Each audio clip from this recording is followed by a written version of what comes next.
Me resulta extraño estar con un Panther y no pintarlo en Dunkelgelb, pero a esta altura de la guerra ya los vehículos se pasaron a pintar en un verde oliva como color base. Lo voy dando haciendo ese efecto que los que hacen aviones le llaman marbling, una pintura de la superficie sin ser uniforme, incidiendo más en las partes en que están en los centros de las caras o la parte más sobresaliente y dejando algo más oscura, aprovechando el negro de la imprimación, las zonas que quedan más en los recovecos. Eso le va a dar una cierta vibración visual a la superficie y también más efecto 3D. El concepto es usar una baja presión y trabajar con el aerógrafo muy cercano a la superficie para poder ver el resultado sobre los diferentes detalles, trabajando con precisión y haciendo una modulación y no dar una capa demasiado general. Me está llamando la atención, me sorprende el acabado tan mate que tiene este tipo de pinturas cuando secan, estando acostumbrado al acabado casi satinado que tiene la mayoría de las pinturas de Tamiya o de Kunze. Al tono base le añado un poco de un color marrón claro y algo de la base de Tamiya. No llega a ser un barniz, es simplemente el aglutinante de la pintura de Tamiya, el X22. Hay que elegir bien el color claro que usamos para subir los tonos porque puede distorsionar bastante el color base. Para hacer esto el buff es un clásico y voy insistiendo en las zonas más sobresalientes y en el centro de las caras para conseguir acentuar más el efecto 3D de la anterior pasada. Modelistas más experimentados dan varias subidas de tono, pero yo me voy a conformar con esta. Me da cosa porque el acabado mate me está gustando mucho, pero hay que barnizar en brillo para proteger la fase posterior que va a implicar hacer una serie de máscaras y después habrá que poner las calcas. Doy una capa bastante general y generosa de un barniz brillo. Esta sugerencia de pintura corresponde a un vehículo en Alemania en abril de 1945 construido en Man en marzo del año también 45. Consiste en unas manchas marrones con bordes duros y se reparte aproximadamente al 50% con el verde del resto del vehículo.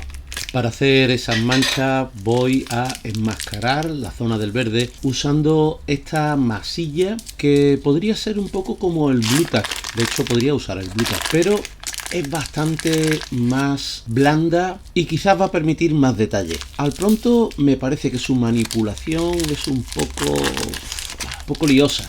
Es la primera vez que la uso y voy a amasarla bastante bien. El tacto es como si soltase un producto como aceitoso y la verdad es que no me gusta nada y me produce la sensación de que ese tacto aceitoso puede ir a la superficie de la maqueta y afectar el proceso de la pintura, pero creo que es solo una impresión mía. De todos modos voy a ponerla sobre el modelo fuera de cámara para poder trabajar con mayor comodidad.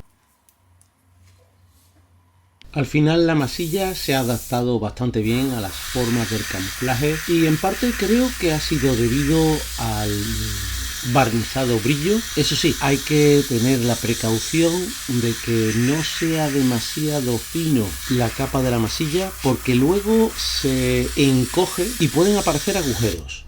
Estoy usando un color Rot Brown de la misma marca que el verde, por lo tanto el acabado va a ser bastante mate y lo estoy dando a bastante baja presión para poder pintar muy cerca de la superficie.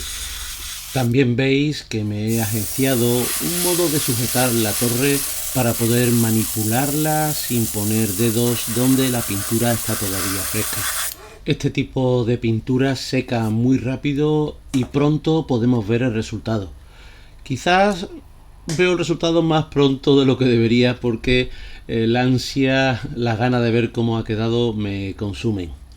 Veo que la masilla se retira con mucha facilidad y que no deja prácticamente restos. Y si queda algún resto con la propia masilla podemos retirarlo. Hay un punto que me tiene especialmente nervioso. Y es que hay un pequeño fotograbado que hace el punto de mira directo que tiene el comandante, y ese punto de fotograbado está ahora mismo bajo la masilla. Y al retirarla tengo el miedo que la masilla se traiga el fotograbado. Por suerte parece que no ha habido ningún problema. Poco a poco, según voy retirando todas las máscaras, veo que el resultado está siendo bastante bueno.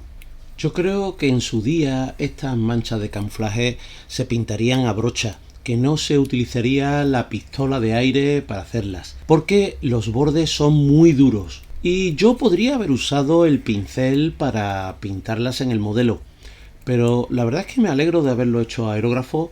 Han quedado unas manchas muy sólidas, con unos bordes muy bien delimitados, y eso que yo no tenía ninguna fe en esta masilla. Sobre todo tenía bastante preocupación por ese tacto grasiento y cómo ese tacto grasiento podría pasar al color verde. Pero no ha habido ningún problema, la masilla sale con mucha facilidad, no hay problemas de tracción sobre la pintura ni de que se quede pegada de un modo muy definitivo sobre la superficie, y al final la vuelvo a amasar para el siguiente uso. He seguido las manchas de camuflaje en la parte inferior del casco porque en el libro Panther, apariencia externa y cambio de diseño, dicen que el camuflaje de esta serie de vehículos se hizo antes de instalar las ruedas.